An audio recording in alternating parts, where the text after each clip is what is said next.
Nós olhamos para a palavra de Deus em busca de orientação e é isso que eu desejo fazer hoje com os irmãos aqui, fazê-los refletir e refletir junto com vocês sobre a palavra de Deus. É importante que nós a leiamos na passagem específica onde esse assunto é tratado.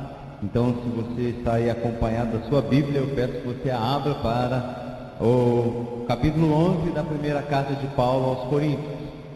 E nós leremos dos versículos 2 a 16.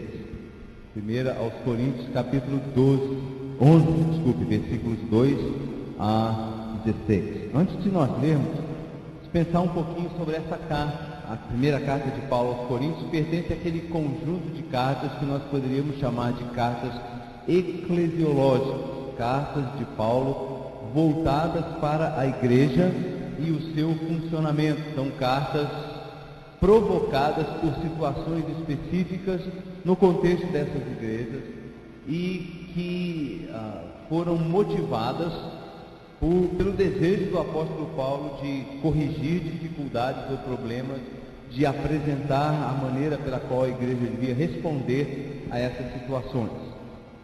O objetivo dessa carta é promover entre a igreja maturidade espiritual. É isso que essa carta foi escrita, promover a maturidade espiritual na igreja. Maturidade é a capacidade de refletir a mente de Jesus Cristo no viver como igreja.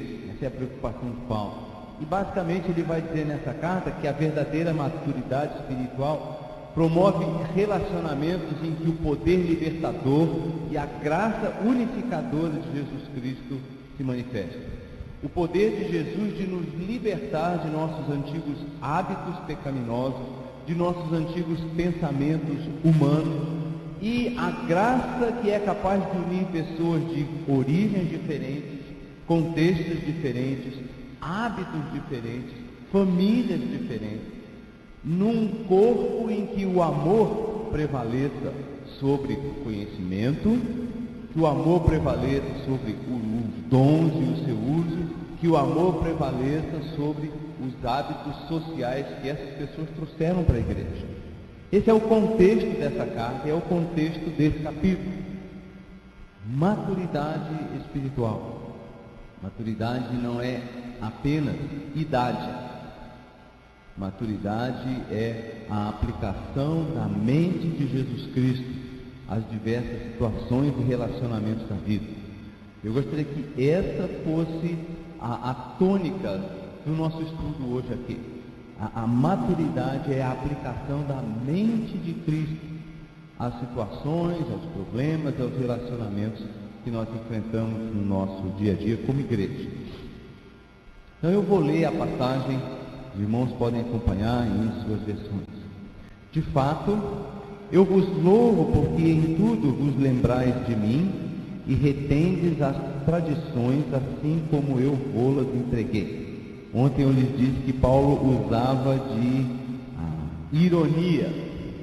Esse aqui é um dos exemplos de Paulo usando ironia. Porque ele diz que eles lembram e logo em seguida vai dizer para eles que eles não estão lembrando como deveriam. Quero, entretanto, que saibais ser Cristo o cabeça de todo o homem, e o homem o cabeça da mulher, e Deus o cabeça de Cristo. Todo homem que ora ou profetiza, tendo a cabeça coberta, desonra a sua própria cabeça. Aqui Paulo pode estar fazendo um jogo de palavras, depois de ter dito que o Cristo é o cabeça do homem, ele fala que o homem que honra, que ora com a cabeça coberta, desonra a sua própria cabeça, dizendo a eles mesmos e também ao Senhor Jesus Cristo. Toda mulher, porém, que ora ou profetiza com a cabeça sem véu, desonra a sua própria cabeça. Mesmo princípio se aplica, porque é como se a tivesse rapado. Portanto, se a mulher não usa véu, nesse caso que rape o cabelo. Mas se lhe é vergonhoso o tosquear-se ou rapar-se, cumpre-lhe usar véu. Porque, na verdade, o homem não deve cobrir a cabeça por ser ele imagem e glória de Deus. mas a mulher é glória do homem, porque o homem não foi feito da mulher, e sim a mulher do homem. Porque também o homem não foi criado por causa da mulher, e sim a mulher por causa do homem. Portanto, deve a mulher, por causa dos anjos, trazer véu na cabeça, como sinal de autoridade. No Senhor, todavia, nem a mulher é independente do homem, nem o homem independente da mulher. Porque como provém a mulher do homem, assim também o homem é nascido da mulher, e tudo vem de Deus. Julgai entre vós mesmos, é próprio que a mulher ore a Deus sem trazer o véu? Ou não vos ensina a própria natureza ser desonroso para o homem usar cabelo comprido? E que, tratando-se da mulher, é para ela uma glória, pois o cabelo lhe foi dado em lugar de mantilha. Essa é uma tradução infeliz, para não dizer errada. Lhe foi dado correspondendo à necessidade de uma cobertura. Contudo, se alguém quer ser contencioso, saiba que nós não temos tal costume, nem as igrejas de Deus. Não temos tal costume, nem nós, nem as igrejas de Deus. Muito bem, eu vou colocar aqui a tela várias, o que eu chamei de leituras atuais dessa passagem. A primeira carta aos Coríntios é cheia de passagens que causam dificuldades para nós. A maioria das vezes, porque estamos um pouco distantes daquela região, daquela cultura, dos problemas daquela cidade e daquela igreja, e tentamos lidar com eles de maneiras que não são adequadas. Há pessoas que se confrontam com essa questão e dizem que tudo deve ser ignorado como apenas uma tradição. Os últimos 50 anos foram os anos em que tradições de igreja e de outras entidades sociais foram jogadas pela janela sem muita cerimônia. E usando uma própria palavra do texto, pessoas dizem que hoje nós não deveríamos nos preocupar com essa passagem, particularmente no que diz respeito ao uso do véu pelas mulheres na igreja, porque elas são apenas tradições, ou este uso é apenas uma tradição. Particularmente para gerações mais novas, a palavra tradição tem um sabor assim, um tanto quanto para ensopado de jiló com quiabo, né? A tradição não é aquela coisa que a gente quer pedir assim no prato do dia, né? Você não veio num restaurante assim, ensopado de jiló com quiabo, mas deve ter alguém que gosta.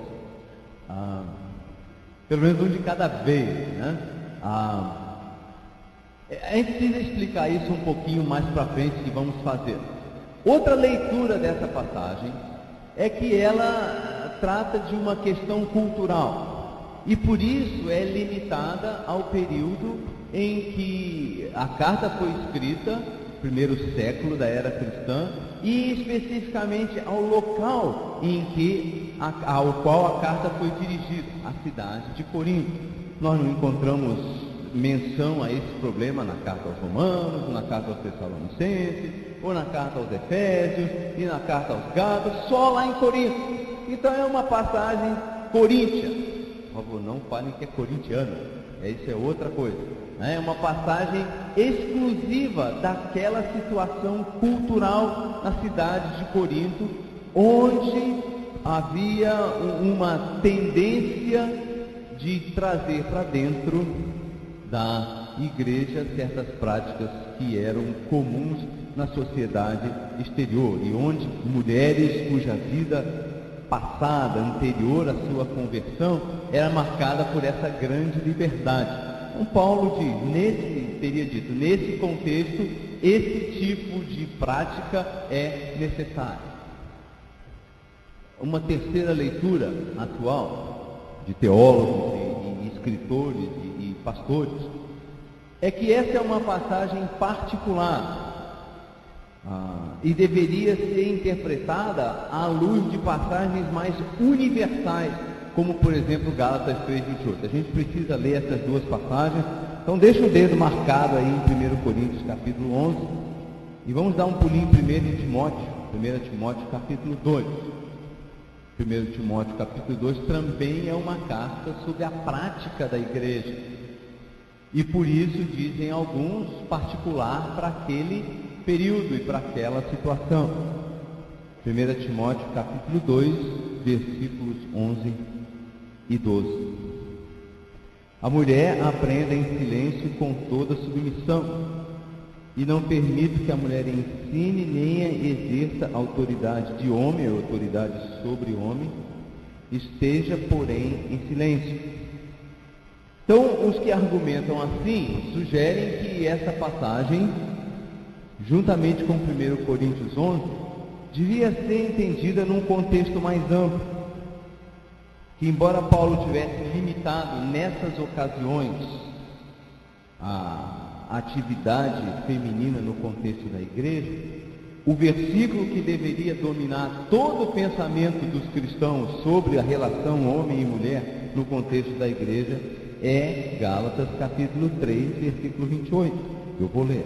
Dessarte, dessa forma, não pode haver judeu nem grego, nem escravo nem liberto, nem homem nem mulher, porque todos vós sois um em Cristo Jesus. E argumentam esses irmãos, e alguns que nem são irmãos, mas são estudiosos do Novo Testamento, que essa passagem deveria ser o filtro para que nós hoje não fôssemos contaminados pela particularidade dessas passagens de 1 Coríntios 11 e de 1 Timóteo capítulo 2.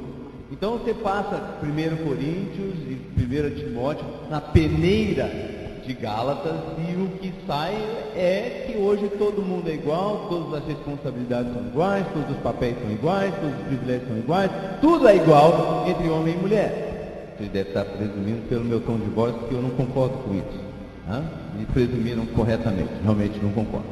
Talvez a opinião mais radical sobre essa passagem venha de um grupo de pessoas que sugere que aqui o apóstolo Paulo deu uma espécie de cochilada, ou que talvez o Espírito Santo deu uma espécie de cochilada no que diz respeito a como essa passagem foi originada, como ela foi escrita. Eu já ouvi isso pessoalmente num contexto de uma reunião denominacional, não é nem da denominação a que eu pertenço, nem é do seu movimento, mas de uma outra denominação, em que um indivíduo afirmou com todas as letras: Paulo aí não estava inspirado. Essa passagem entrou pela janela, por assim dizer, ou pela porta dos fundos na Bíblia. Aí Paulo teve um lapso, um escorregão, e voltou a pensar como fariseu, não como cristão, porque os fariseus eram decididamente muito machistas, e na sinagoga não havia espaço para a mulher falar. Ela participava do culto, ela cantava, ela recitava, mas ela não dirigia. E de repente Paulo teve aí um lapso e falou: não, vamos deixar como é que está, para ver como é que fica. E por isso ela pode ser desconsiderada em termos de inspiração e inerrância. Agora nós temos que começar a pensar a respeito dessas leituras, porque sutilmente, às vezes, essas leituras passam a fazer parte do nosso pensamento. Foi Joseph Goebbels, que foi ministro de informação no governo desastroso de Adolf Hitler sobre a Alemanha, que disse que se uma mentira for repetida um número suficiente de vezes, ela vai se tornar verdade.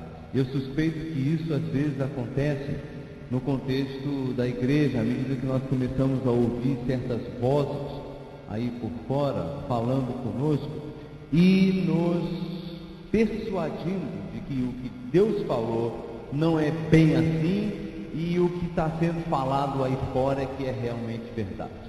Vamos pensar um pouquinho sobre cada uma dessas leituras. Quando Paulo usa a palavra tradição, quando ele usa a palavra tradição, vocês que estão acompanhando no grego aí a palavra paradoxos, ou parados, ele a usa de uma maneira um pouco diferente do que nós usamos. nós temos a tendência de pensar que tradição é algum hábito ou costume originado pelos homens e que passa a ser seguido por gerações seguintes sem questionamento. Simplesmente o que papai e mamãe fizeram, o vovô e a vovó fizeram, o biso e a bisa fizeram e assim sucessivamente. Essa ideia sobre o conceito de tradição é que leva pessoas a lerem essa palavra no começo da passagem e dizer, não, isso é simplesmente um hábito, um costume humano. Mas a palavra tradição nas Escrituras vai muito mais além e mais fundo do que essa ideia de ser simplesmente um hábito social transmitido de uma geração para outra.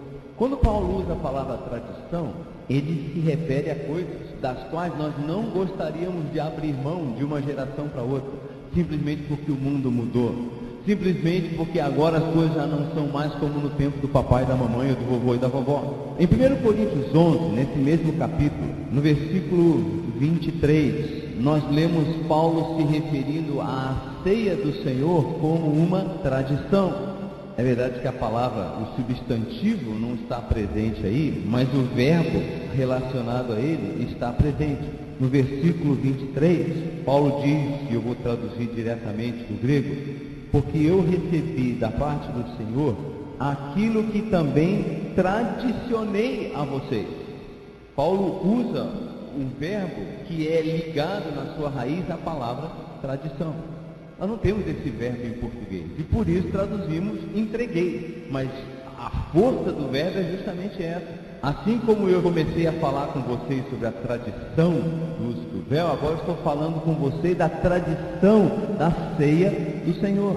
E não é tradição no sentido de se vai ser um copo só e um pão só, ou vários pães e vários copos. É a história, é o conteúdo, é a realidade da morte, da ressurreição de Jesus Cristo, da sua entrega no nosso lugar, e como partilhar dessa cerimônia nos faz lembrar o que Jesus Cristo fez e nos faz ansiar pela sua volta e nos faz olhar para dentro de nós para ver se estamos vivendo de uma maneira digna daquele sacrifício de Jesus e olhar ao nosso redor para ver se estamos amando os irmãos como deveríamos, aceitando-os de maneira madura como irmãos em Cristo no contexto da igreja. Esse é um conceito que Paulo exprime pelo verbo tradicionar, passar como um ensino vindo de Deus.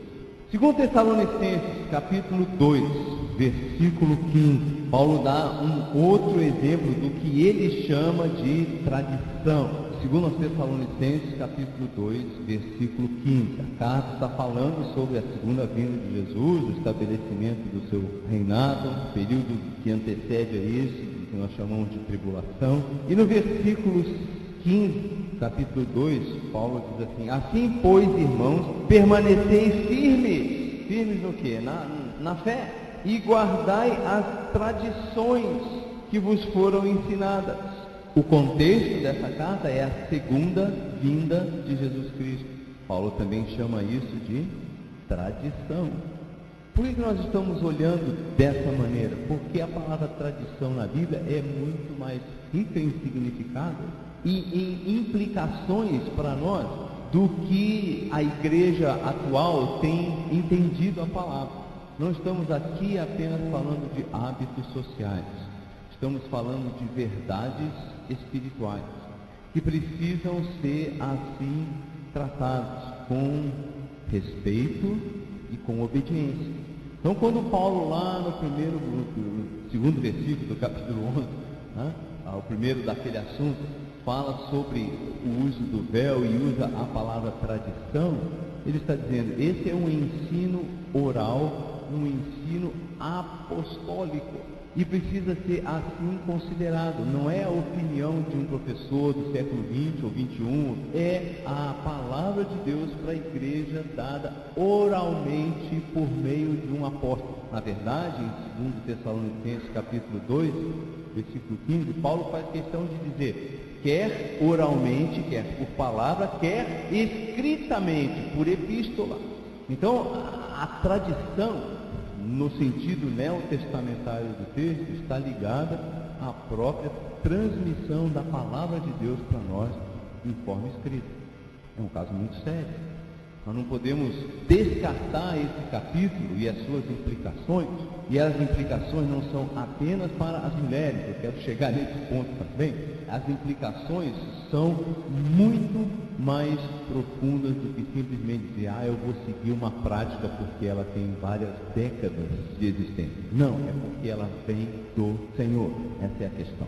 A segunda observação tinha a ver com a questão de costume social, que Paulo estava simplesmente refletindo uma preocupação típica da época e do lugar onde a igreja de Corinto estava localizada. Agora, de todos os argumentos que Paulo poderia utilizar lá em 1 Coríntios capítulo 11, o argumento social, o argumento do simples contexto social, foi o único que ele não usou. As pessoas vão lá para 1 Coríntios 11 e dizem, Paulo está argumentando apenas em termos sociais. E a resposta é, não, ele nem toca nesse assunto. Ele não vai dizer, olha, é assim que os gregos ou os romanos fazem. Ele não vai dizer, é assim que os judeus fazem. Ou assim que os fariseus, cuja escola eu fui treinado, fazem. Ele nem sequer menciona isso. Porque a questão fundamental para ele não é o que o homem pensa, seja um ou vários ou muitos. A questão fundamental é o que Deus pensa sobre o assunto. E todos os argumentos que Paulo usa, e nós vamos ver os argumentos que ele usa nessa passagem, nenhum deles tem a ver com a questão social. Na verdade, ele sugere que não era uma questão só de Corinto. É por isso que no final da passagem, ele fala essa frasezinha muito interessante, nem as igrejas de Deus. 1 Coríntios 11, 16. Ele diz assim, Coríntios, vocês estão se levantando contra a autoridade, não só de mim, que sou um apóstolo de Jesus Cristo, mas o peso da opinião das igrejas de Deus. Vocês não são a única igreja que existe. Vejam o que está acontecendo nas outras igrejas. Veja o que está acontecendo em Filipos, veja o que está acontecendo em Éfeso, veja o que está acontecendo na Galácia, veja o que está acontecendo em outras igrejas aí próximas a vocês. Vocês estão querendo se levantar, não apenas contra a palavra de Deus, que já é erro suficiente, mas vocês estão querendo esnobar os seus irmãos, dizendo, eles estão errados, só nós aqui estamos certos. Aliás, quem estava aqui ontem à noite, lembra que os coríntios eram muito do nariz para cima, assim. Gostavam de olhar para os outros assim por cima do ombro. Nós somos os melhores, nós é bom e o resto é ruim. Essa é a ideia dominante em Corinto. E por isso Paulo diz, se vocês querem até pensar em termos sociais, saibam que vocês estão absolutamente sozinhos nesse barco.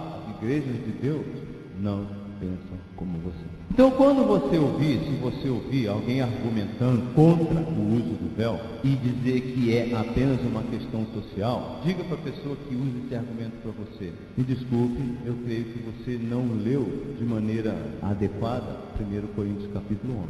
Se você observar essa passagem, vai ver que esse é justamente o argumento que Paulo não usa. Ok, vamos seguir em frente. Continuando com os nossos todavias aí, aquela outra argumentação de que Paulo está usando essa passagem aqui e ela deve ser subordinada ao pensamento de Paulo em Gálatas capítulo 3, versículo 28. Paulo não está falando do mesmo assunto em Gálatas 3, 28. Em 1 Coríntios, ele está falando da ordem no culto e dos papéis relativos do homem e da mulher no contexto da igreja. O assunto é diferente e por isso um não pode servir para controlar o outro. Em Gálatas capítulo 3, versículo 28, ele fala da igualdade de privilégios concedidos a todo e qualquer tipo de crente, judeu, gentio, servo e patrão, homem e mulher. Na verdade, a gente precisa lembrar que ele usa um termo específico ali para homem e mulher, que não é o termo que ele usa normalmente nessas outras passagens que ele discute como homem e mulher devem se comportar na igreja. Em 1 Coríntios e também em 1 Timóteo, ele usa uma palavra que vamos dizer assim, talvez seja mais geral. Homem e mulher, ané e né, na língua original. Em Gálatas 3:28, ele usa aquelas mesmas palavras que foram usadas lá em Gênesis, no hebraico e traduzidas para o grego. macho e fêmea. Eu acho que Paulo faz isso deliberadamente para nós entendermos que não há uma distinção de sexo na maneira em que nós, ou de gênero, se você quiser usar outra palavra, no que diz respeito aos privilégios que nós temos na nossa relação com Deus. Nós cantamos durante a celebração da ceia vários hinos que falavam e usavam a linguagem típica do livro de Hebreus, à medida que Deus abriu um novo e perfeito caminho para todos os crentes por meio de Jesus Cristo. Na antiga dispensação havia privilégios diferentes para homem e para mulher. Nesta nova dispensação, nós ambos temos acesso, homem e mulher, independente de sexo, à presença direta e imediata de Deus. Deixa eu dar um exemplo que pode ajudar. No templo em Jerusalém, havia 3 pátios, ou 3 átrios, como a gente costuma cantar, né? No primeiro pátio podia entrar todo mundo, até os gentios, os cães, né, como os judeus chamavam, podiam entrar. Mas havia uma parede, nessa parede havia uma inscrição que dizia: se você é gentio, você vai passar dessa porta aqui correndo o risco da sua própria vida. Se você passar daqui, você pode não voltar, essa era o risco. Mas à medida que ele entrava, qualquer pessoa entrava e passava por esse lugar, descobria que ali só havia mulheres, que os israelitas, homens, tinham ido um pouco mais para frente, para um pátio mais interior, onde não tinha nenhuma mulher. As mulheres todas ficavam no outro salão, vamos dizer assim, né? No outro pátio. Por quê? Porque na antiga dispensação, Deus havia determinado que isso fosse percebido como um sinal da autoridade maior que ele havia concedido para o homem. Mas que o privilégio da mulher chegar como adoradora de Deus estava ainda relacionado a essa questão da subordinação homem e mulher, conforme indicada na criação. Agora, em termos de privilégio, Deus diz: você pode se chegar, homem, você pode se chegar, mulher, diretamente a Deus, levando as suas orações, levando o seu louvor, levando aquilo que hoje é o nosso sacrifício, né? Fruto de lábios que confessam o seu nome. Antes não, era o pai de família que levava o cordeirinho até lá e ele que sacrificava, a mulher ficava olhando de longe.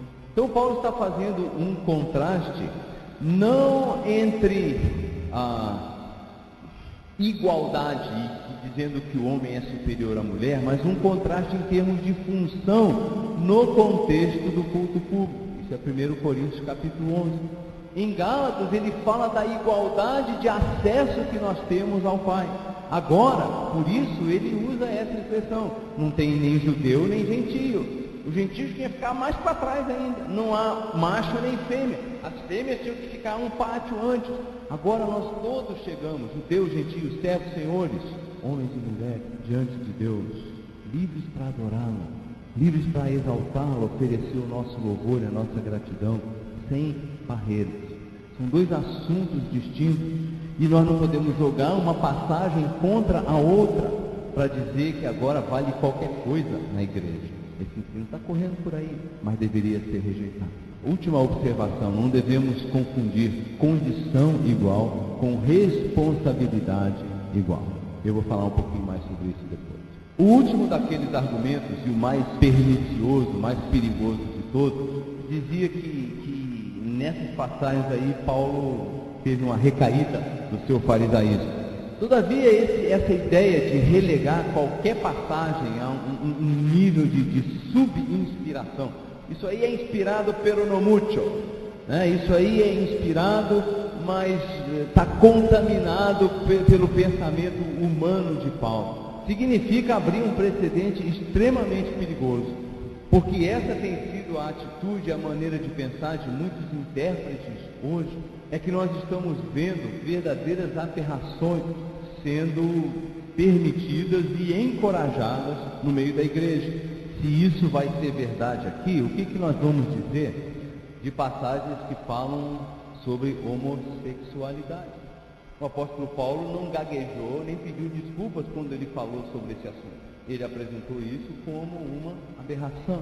Ele apresentou isso como uma escolha deliberada de pessoas que, conhecendo a verdade, preferiram rejeitá-la. Eu não tenho tempo, por causa do assunto aqui, de ler Romanos capítulo 1, de ler 1 Coríntios capítulo 6, e de descrever um pouquinho do que Paulo estava, contra o que Paulo estava reagindo. A ideia de que nós hoje estamos em tempos mais liberais e deveríamos aceitar esse tipo de prática como natural é errado. A ideia de que isso é uma novidade na história da humanidade e por isso tem que ser aceito por aqueles que são de mente mais aberta é uma mentira. Há 2000 anos atrás, esse pensamento sobre a prática homossexual era muito mais rasgado, muito mais aberto do que é hoje. E aquilo que o apóstolo Paulo falou lá não é uma reação conservadora aos novos costumes do século 20 e 21. É uma realidade espiritual quanto a práticas antiquíssimas do homem, que não se tornaram menos pecaminosas com o passar do tempo. Mas alguns estão advogando isso agora, que Paulo errou na dose quando falou contra, que ele talvez estivesse falando apenas sobre a promiscuidade e não sobre os relacionamentos homossexuais monogâmicos. Esse tipo de conversa, gente, está em livros de teologia hoje, está nos manuais das igrejas. É um caso muito sério. E isso vem justamente porque nós começamos a fazer marquinhas na Bíblia dizendo, essa aqui eu não tenho certeza se foi inspirada, quando as Escrituras confirmam para nós. Deus nunca mente, Deus nunca fala mentira, Deus nunca fala aquilo que não é verdade. Toda a Escritura é inspirada por Deus e, por isso, útil para o ensino, para a correção, para a repreensão, para a instrução na justiça. Nós precisamos guardar essas verdades em nossa mente. Por exemplo, hoje em dia, usando esse mesmo tipo de pensamento, pessoas estão argumentando e mais denominações estão aceitando essa ideia de que o pastorado está aberto para as mulheres e que nós devemos ter pastoras em nossas igrejas. E estão falando disso no contexto de função, não de ministério. Deus concedeu dons a irmãs aqui e em qualquer outra igreja que envolvem o ensino e o cuidado no contexto da igreja, mas não deu a função, a estrutura pastoral a ela. Eu costumo fazer uma distinção que talvez seja útil para vocês. Deus realmente concede a mulheres no contexto da igreja o ministério de pastoreio, mas não a função de pastorado. Ele capacita e dá dons para que irmãs ministrem entre si e ocasionalmente até ministrem no contexto da igreja como um todo, mas não em funções pastorais, mas em um serviço de pastoreio, falando em termos gerais. Afinal, se nenhum desses aí é o argumento que Paulo usou, quais são os argumentos dele para esse uso do véu? Vamos ver o que ele sugere para nós. Em primeiro deles, há um argumento teológico. Paulo começa com esse argumento, depois de dizer que eles guardam as tradições e se lembram de Paulo, ele começa a corrigir um pouquinho da maneira como eles estão lembrando de Paulo e das tradições. Vejam lá no versículo 3. Começando com o versículo 3, Paulo vai falar que há no contexto da Trindade e no contexto da criação uma hierarquia de funções. Isso é muito importante nós entendermos. Esse versículo 3 é um versículo favorito dos testemunhas de Jeová. É uma daquelas armadilhas que eles usam para pegar os incautos quando eles vão pescar nos aquários evangélicos por aí. Eles falam, está vendo aqui, diz que Deus é o cabeça de Cristo. Se Deus é o cabeça de Cristo, Deus é maior que Jesus. Logo, Jesus não é Deus. Esse é o raciocínio dele. Totalmente errado. E o que a gente percebe aí, sabe que está errado, não é só porque o resto da Bíblia falou ao contrário, mas é porque Paulo usa deliberadamente a palavra Christos, que significa ungido, que significa Messias. Então, o que Paulo está dizendo aqui não é que Deus é maior do que Cristo e por isso o homem é maior do que a mulher. Não é isso que ele está dizendo. Ele está dizendo que, assim como o Messias recebeu de Deus uma autoridade delegada sobre todo o homem, e assim como o próprio Messias se colocou debaixo da autoridade de Jesus Cristo, como nós já cantamos hoje de manhã. Os cânticos hoje de manhã foram encomendados, não é possível. Eles mostraram muito do que eu ia falar aqui. Assim como há essas duas hierarquias de função, de modo que Jesus é igual a Deus em sua divindade, mas recebe de Deus a sua autoridade como Messias. Assim como Jesus e o homem são iguais na sua humanidade, mas Jesus tem a autoridade delegada por Deus sobre os homens, assim marido e esposa são iguais na sua essência e nos seus privilégios, mas não são iguais nas suas funções. Esse sanduíchezinho que Paulo faz aí para colocar a relação marido-esposa, homem e mulher, no contexto da igreja local, é muito útil. Há igualdade, mas há também hierarquia. Há autoridades que são delegadas por aquele que está acima de todos, que é o próprio Deus. Estou sendo claro nisso aqui? Eu quero que seja entendido. Não quero que vocês achem bonito e depois vão embora e não entenderam o que eu falei. Marido e esposa, homem e mulher, são iguais nos seus privilégios diante de Deus, mas têm papéis diferentes e níveis de autoridade diferentes. Essa é uma questão de função, não de essência, não de ser, mas daquilo que nós fazemos. Há uma hierarquia de funções na Trindade, na própria Trindade e também na criação. Há uma questão que nós podemos chamar de doxológica. Isso tem a ver com a glória de Deus e como ela é manifesta e revelada. Eu vou voltar um pouquinho lá nos versículos 4 a 7, mas eu quero chamar a atenção para o versículo 7. Porque, na verdade, o homem não deve cobrir a cabeça por ser ele a imagem e glória de Deus. Paulo está lidando aí com coisas que vêm desde a criação, não vem da sociedade em Corinto, e nem da nossa sociedade, vem lá da criação. O homem foi criado para refletir aqui na terra a glória de Deus. Isso está refletido naquela passagem de Gênesis, capítulo 1, versículos 26 e 27, quando Deus fala: façamos, pois, o homem à nossa imagem, conforme a nossa semelhança. Isso significa que quando Deus colocou aquele primeiro indivíduo aqui sobre a terra, era a sua intenção que ele, e junto com ele, a sua esposa, espelhassem a glória de Deus, pelo que eles eram e pelo seu relacionamento. E que também, como parte disso, espalhassem a glória de Deus. Crescei e multiplicai, enchei a terra e sujeitai. Então, essa relação direta entre o homem e Deus, mas indireta entre a mulher e Deus, porque passa pelo homem. Esse é o argumento de Paulo. O homem reflete a glória de Deus, por escolha de Deus, quem não gostar pode reclamar com ele, de maneira direta. Mas ele designou que a mulher o faça de maneira indireta ou mediada, exaltando o homem que é a glória de Deus, demonstrando que aceita o papel que Deus concedeu a ela de completar essa imagem. Porque embora Deus tivesse dito que tudo era bom, ele também disse: não é bom que o homem esteja só. Ouviram isso, rapaz? Foi Deus que disse isso.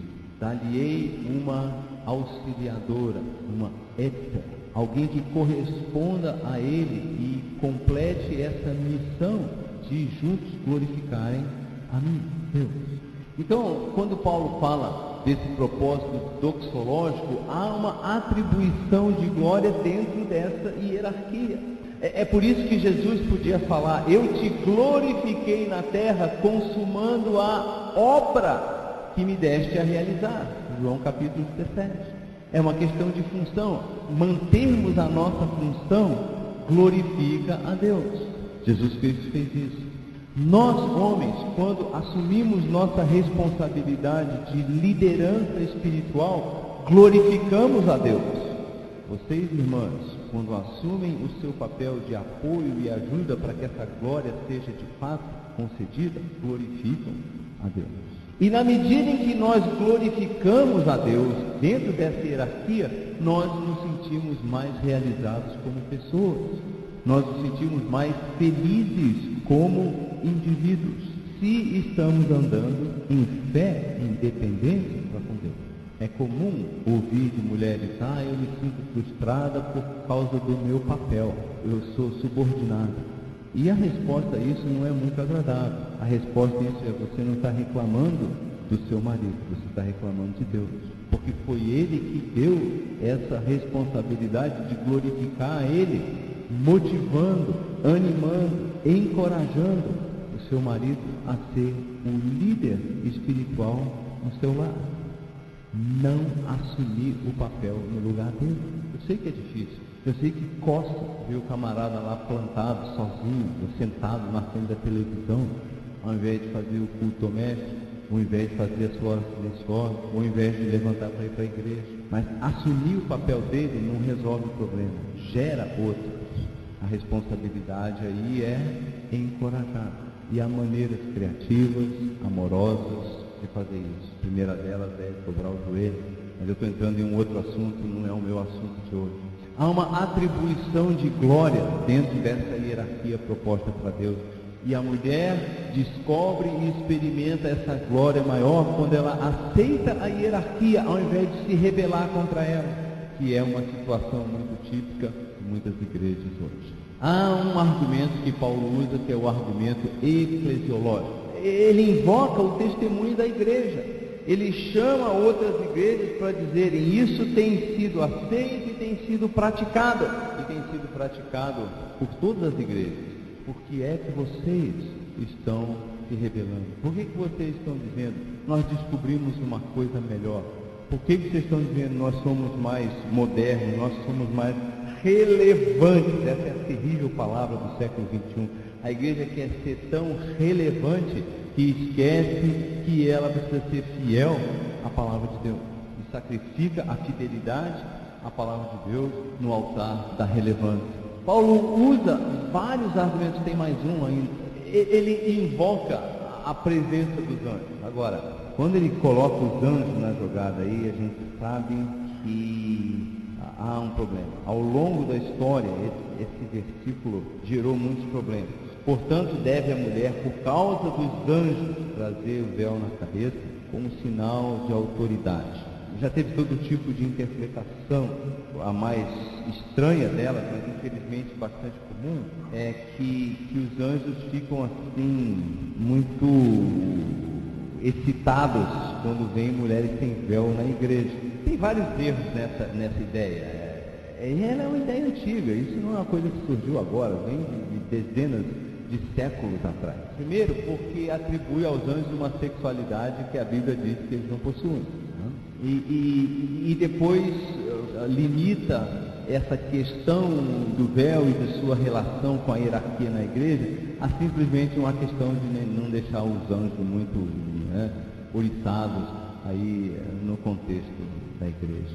A questão dos anjos é importante porque Paulo apresenta uma razão por causa dos anjos. Mas se isso não é uma questão sexual, e não deveria ser tomada assim, até pelas palavras do Senhor Jesus Cristo, são como os anjos do céu, não se casam, não se dão em casamento, por que Paulo os menciona? E a impressão que eu tenho é que no contexto dos anjos que servem ao Senhor nosso Deus, eles são até certo ponto os observadores, até os guardiões dessa ordem, dessa hierarquia que Deus estabeleceu no universo. Há uma hierarquia entre os anjos, não muito claramente definida, mas presente na Bíblia. E eles olham para esse mundo que foi subvertido na sua hierarquia pela rebelião de Satanás e percebem que a igreja, que deveria ser a demonstração da sabedoria de Deus diante dos principados e potestades, está agora adotando o mesmo princípio de vale qualquer coisa que a sociedade ao seu redor. Por isso ele insere a questão dos anjos aí. Não porque eles não gostam de ver o pescoço das irmãs, mas porque eles observam a igreja e ficam pensando: que maravilha, de fato Deus é glorificado quando cada um assume a sua função dentro da hierarquia, demonstra essa realidade por meio dos símbolos estabelecidos por Deus, e eles ficam tristes quando isso não acontece, quando a igreja decide que vai rejeitar a vontade de Deus em favor da opinião dos homens.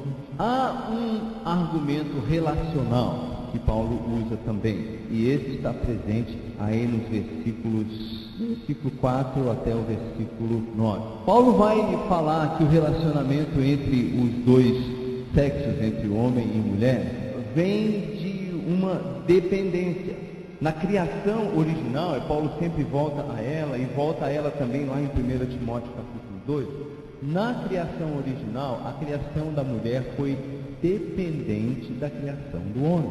A mulher não surgiu independentemente. Por razões que nós podemos somente imaginar, aprove a Deus, ao invés de fazer um de cada gênero, macho e fêmea, como ele provavelmente fez com os animais, quando da criação do homem, ele permitiu que surgisse essa percepção da carência e estabeleceu uma relação de dependência. A mulher surgiu do homem, ela foi extraída do homem. Então Paulo chama a atenção para isso e diz também que não foi criado o homem por causa da mulher, mas a mulher por causa do homem. As irmãs que não gostam disso, não reclame comigo, reclame com Deus, porque foi ele que fez assim. Ele poderia ter feito a mulher primeiro? Poderia, mas você sabe que tem uma opção de historinhas e piadinhas a respeito disso, né? Eu vou dizer só duas, uma dos homens e uma das mulheres. As mulheres dizem que Deus fez o homem primeiro porque era o rascunho, e a mulher foi a cópia pronta. Já os homens dizem que Deus fez o homem primeiro, porque se tivesse feito a mulher primeiro ia ter muito palpite. Então vocês decidam aí qual das duas historinhas é mais real. Talvez as duas sejam reais, mas o fato é que Deus assim escolheu fazer. Por outro lado, embora isso tenha acontecido, ele de tal modo ordenou que agora o nascimento do homem depende da mulher. E ele fez isso para criar uma interdependência, que é melhor refletida na união monogâmica heterossexual do casamento. Então Paulo usa esse argumento e diz, a maneira como Deus relacionou isso, homem e mulher, nas suas funções dentro do casamento, para a glória de Deus, demanda que essa dependência e essa interdependência, e eu não coloquei aí, mas deveria ter colocado, a liderança do homem, sejam refletidas na maneira como eles se aproximam de Deus dentro do culto público. Há também um argumento natural. Esse argumento natural aparece no versículo 13 e no versículo, até o versículo 15. Julgai entre vós mesmos, é próprio que a mulher ore a Deus sem trazer o véu? Notem a ênfase entre oração e véu. Vou chamar a atenção para isso no final. A ênfase entre oração e véu. Ou não vos ensina a própria natureza ser desonroso para o homem usar cabelo comprido? Paulo utiliza a natureza aqui e diz, a natureza fez com que o cabelo do homem crescesse mais devagar, fosse mantido mais curto do que o da mulher. E que, tratando-se da mulher, é para ela uma glória, pois o cabelo lhe foi dado, aí vem de novo aquela frase, correspondendo à necessidade de uma cobertura. A palavrinha grega usada aqui é a palavra anti. Anti pode significar em lugar de, mas não tem que significar em lugar de. Segundo lugar, a observação aqui é que essa palavra mantilha, traduzida aqui mantilha, na revista atualizada, a palavra grega peripolaia, é uma palavra diferente da palavra normalmente utilizada para véu, que de passagem não é usada em 1 Coríntios 11. Usa-se somente o verbo, mas não o substantivo. Mas é uma palavra diferente. Então, o que Paulo está dizendo aqui não é que o cabelo comprido substitui o véu, é que o cabelo comprido demonstra a necessidade do véu, no contexto em que Paulo o menciona, a Assembleia dos Irmãos para louvor e adoração. Vocês me ouviram? A Assembleia dos Irmãos para louvor e adoração. E ensino, o contexto da igreja local reunida. Paulo está dizendo, a natureza aponta para isso. Há indícios na natureza quanto ao papel relativo do homem e da mulher no culto. Haja, diz tipo de comprimento do cabelo masculino e o tipo de função que o cabelo exerce para a mulher. Ele já diz, por natureza, a mulher pede uma cobertura. Isso se reflete no seu cabelo. Não é uma substituição, é uma demonstração da necessidade do véu. Ok, aí tudo que eu acabei de falar para vocês, tem mais uma, né? É mais, de novo, o social, e ele chama a igreja de volta a olhar para as igrejas cristãs da sua época. No contexto desse capítulo, Paulo enfatiza duas palavras, a palavra oração e a palavra profecia. E ele diz que quando uma mulher exerce qualquer uma dessas atividades sem o uso do véu, sem especificar que comprimento ele deve ter, que forma ele deve ter, que cor ele deve ter, quando a mulher assume essa função na igreja, ela deveria trazer sobre a sua cabeça um sinal de que ela se submete ao papel hierárquico que Deus deu a ela. Agora, eu tento ser bastante literal onde a literalidade é possível. E esse capítulo, na minha opinião, limita o uso do véu a essas duas atividades no contexto do culto público. Ela deve colocar algum tipo de cobertura sobre a sua cabeça, indicando assim que ela aceita o papel que Deus lhe deu no contexto da vida familiar, seja caso ela for solteira, de submissão ao seu pai, seja no contexto de casamento, de submissão ao marido. E se por acaso ela não estiver em nenhuma dessas situações, por exemplo, se ela for viúva, que ela está submissa à liderança masculina que Deus colocou sobre a igreja. Então o véu é um símbolo exterior de uma realidade interior.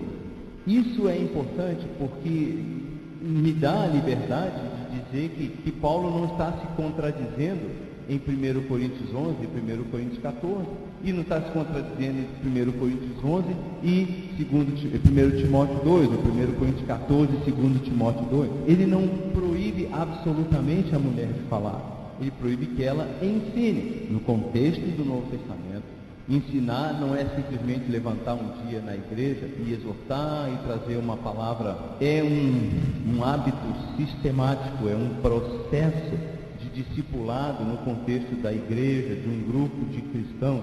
Ensinar não é simplesmente levantar-se e ler uma passagem bíblica na Assembleia.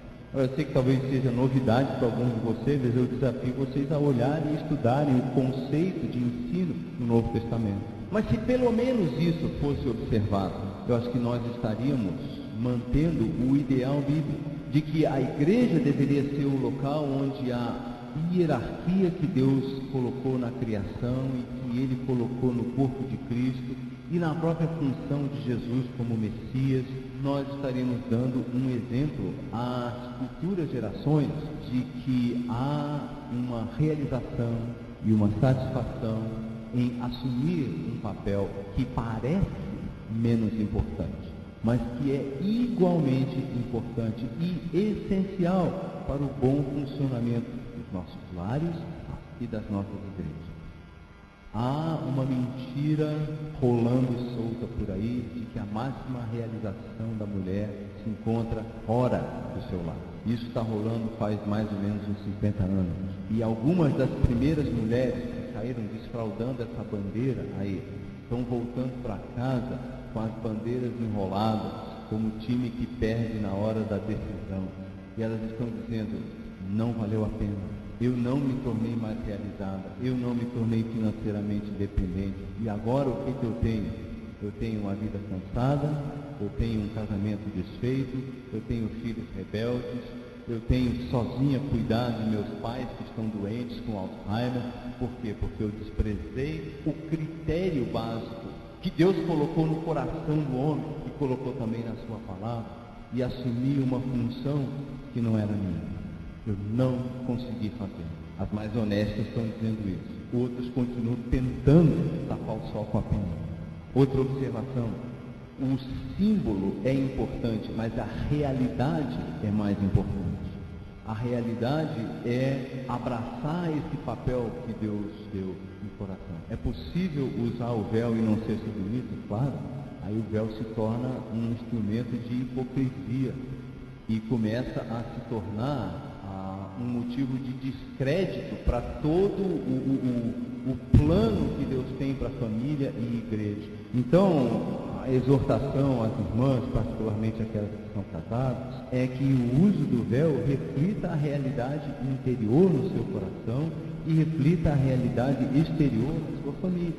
De modo que quando você quiser ministrar no contexto da igreja local, isso não seja visto como uma tentativa de aparecer, ou de chamar a atenção para si, ou de desabafar algum tipo de frustração, mas é o fluir natural de um coração dedicado a Deus, alegre em Deus pelo papel que recebeu dele, e que pode vir no contexto da igreja local como o bom perfume de Cristo, motivando, encorajando gerações seguintes de mulheres a se tornarem mulheres piedosas, tementes a Deus, sóbrias, recatadas e felizes. Uma terceira observação: marido, o seu papel, segundo essa passagem aqui, é liderar. O seu papel, segundo essa passagem aqui, é servir como cabeça espiritual do seu lar. Não apenas naquilo que você conhece, mas naquilo que você pratica. No encorajamento da vida espiritual no lar, na promoção da devoção a Jesus Cristo, na realidade de uma vida que rejeita os padrões do mundo e aceita os padrões de Deus. Essa é a sua responsabilidade.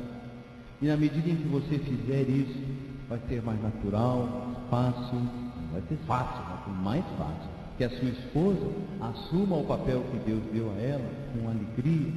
Quem não vai querer ser submissa a uma pessoa que é um líder servo, um líder amoroso, um líder que se sacrifica em favor do bem-estar da sua esposa e dos seus filhos?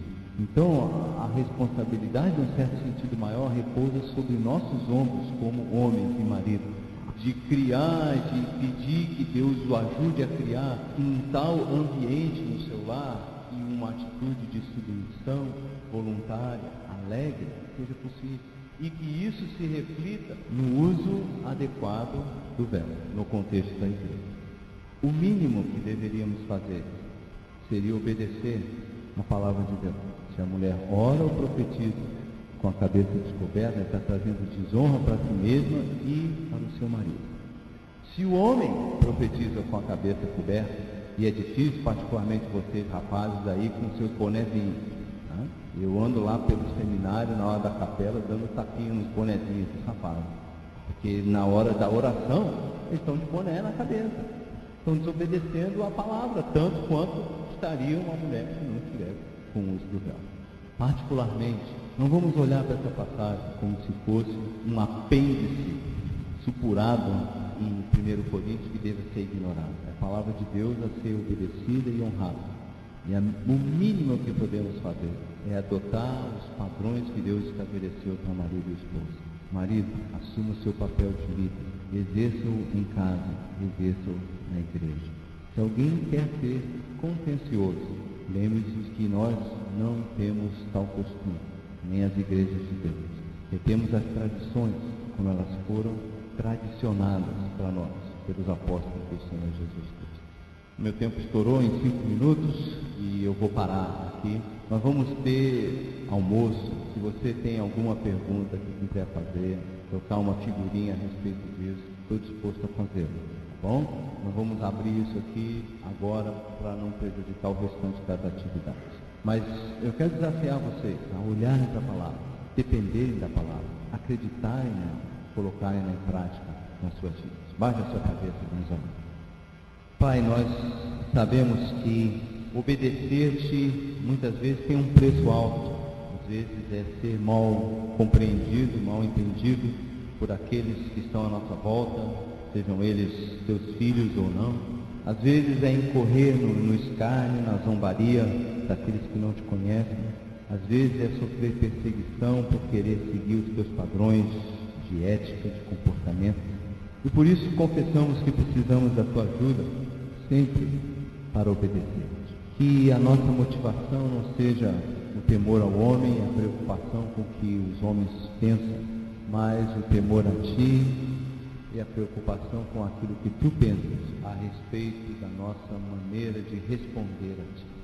Quero rogar que levantes no Teu povo aqui, homens e mulheres, de tal modo tementes a Deus, de tal modo apaixonados por Jesus Cristo, que questionar as suas ordens esteja fora de qualquer questão, que desobedecer seja visto como o pior dos erros, e pelo contrário, obedecer tua palavra e procurar cumpri-la com inteligência, com humildade, com devoção e temor, sejam vistos como a virtude maior. Honra, sim, ó Pai, o Teu nome e o nome de Teu Filho Jesus Cristo no meio desta igreja, por meio de homens que são líderes, por meio de mulheres que são auxiliadoras idôneas, por meio de filhos que são submissos e de uma igreja que demonstra maturidade espiritual.